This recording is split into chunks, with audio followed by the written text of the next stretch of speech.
You might ask, how did I meet Toby Keith? Well, Toby, I saw you when I was doing TV for ESPN.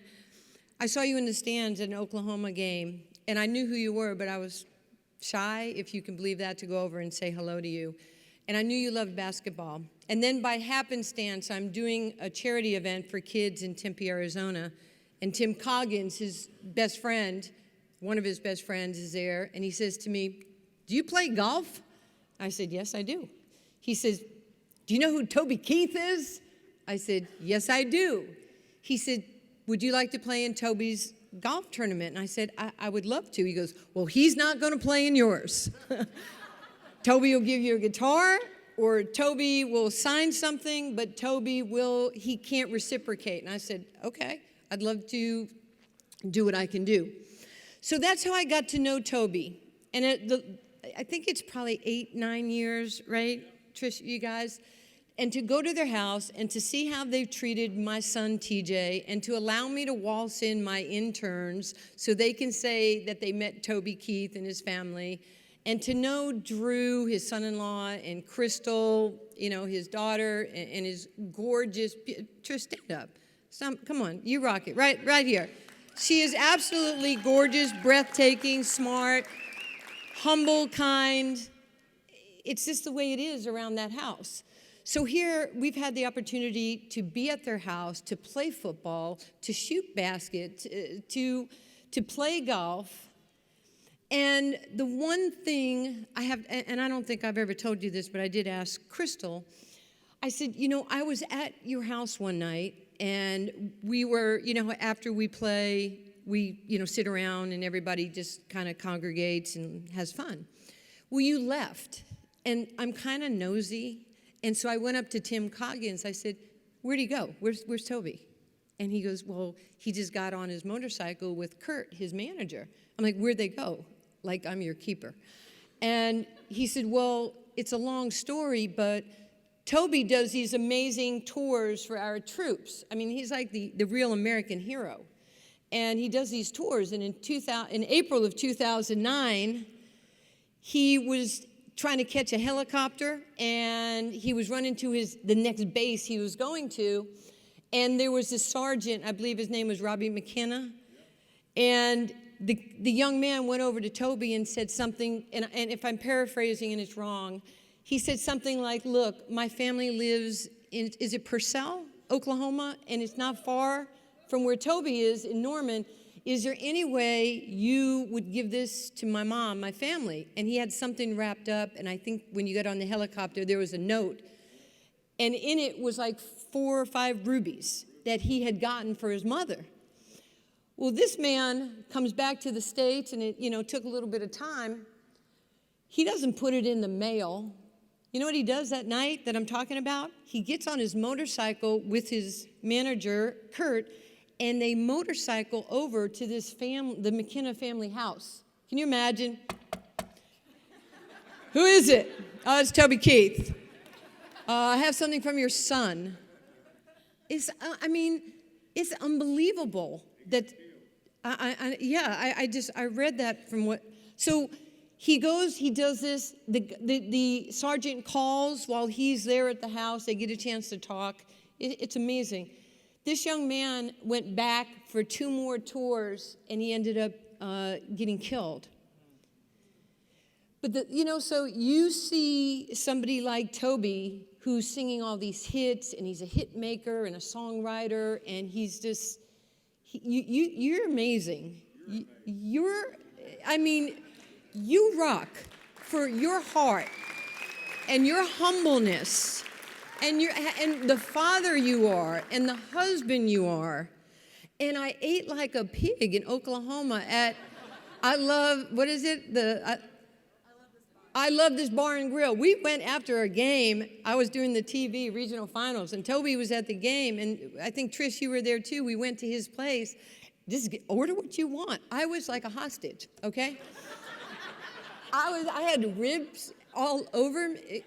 I was so embarrassed, but I told people the next day. I had dinner with Toby Keith and his wife, and it was embarrassing. But nobody symbolizes this award. You're a true American hero for everything you do. So it brings me such honor, and I'm humbled that you said yes, and you changed your schedule, and you brought your family, and you brought your baby and your grandson, and I can't even express appropriately what it means to me. And I love you guys, and I'm so grateful to be a part of your family. I see how I've weaseled in to that. And you're electric. And here you are in Dallas, Texas, on this amazing night with, Rick Carlisle and all these other, Ralph and people that I've gone through life with. And here you are. So please come up on stage, and if you will accept this award.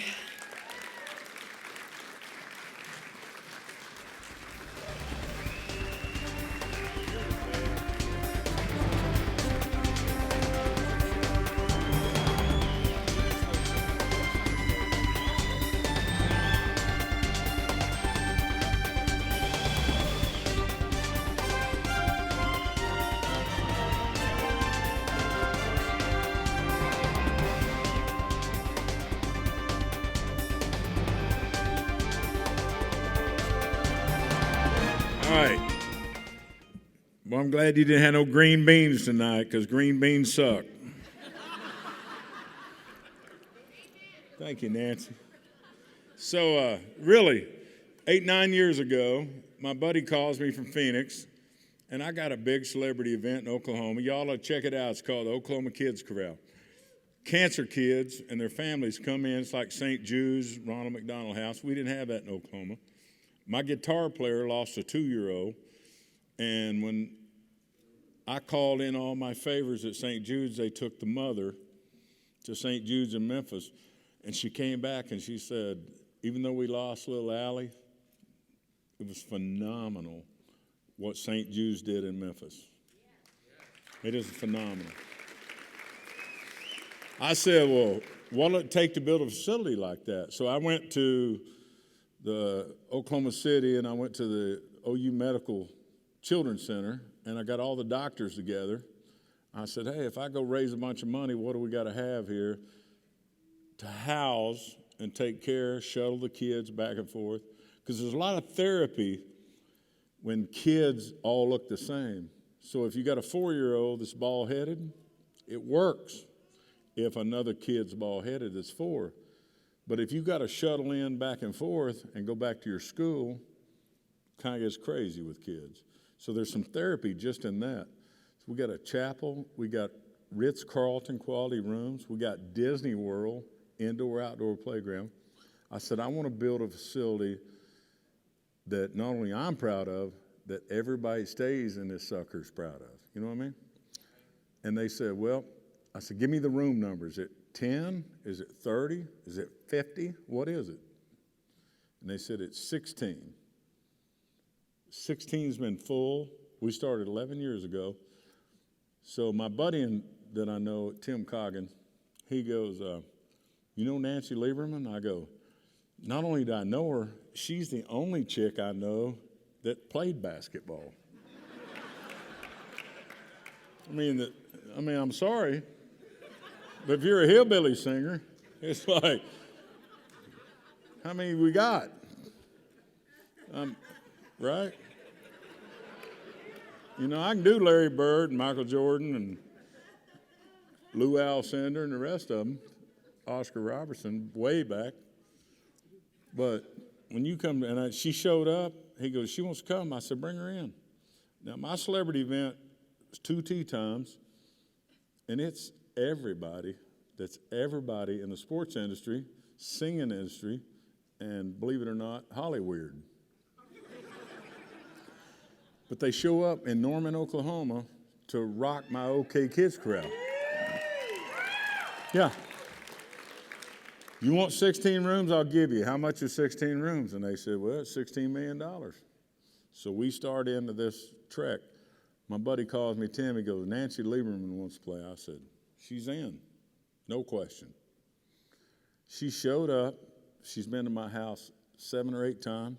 I knew TJ when he was in the 5th grade when he was only 6'6". Old Tej, he wasn't a Richmond Spider then. We could still kind of handle him on the basketball court. So believe it or not, we play basketball at my house every night. I have full court indoor, right? Nicer court. Could you practice in my gym? Yeah. She goes to half court one day, walks in. We got a bunch of guys wanting the ball. She walks in half court, stands at half court, and the second time she threw it from half court over her shoulder, swished it. Right there. How many of you Hanyaks could do that from half court? I mean, you talk about just walking in a basketball court and going, you know what else? Is I've seen her in golf clothes, and I've seen her coaching, and I've seen her in her basketball attire. You are a cougar tonight. Look at her. She's rocking that black dress. She's smoking. She's smoking, right? She's a sweetheart, and there's two kind of people in the whole world. Everywhere you people go in the whole world, it'll take you a couple weeks sometime to figure it out. But there are givers and there's takers. That's all there are. There's no other. There's no other independent party. It's either you're a giver or you're a taker. And it doesn't take long to see the difference. And Nancy Lieberman is a giver. So, the reason we showed up here tonight was to reciprocate and make sure. She always goes, Tim Coggins said that you wouldn't reciprocate. Well, Tim just told her that night, said, you want to go play in the deal? She said, yeah, but she is a total giver, and I'm honored to accept this, and it's on behalf of Nancy, and Nancy is a great giver, and Godspeed, Nancy, and I thank y'all for this. Appreciate y'all having me.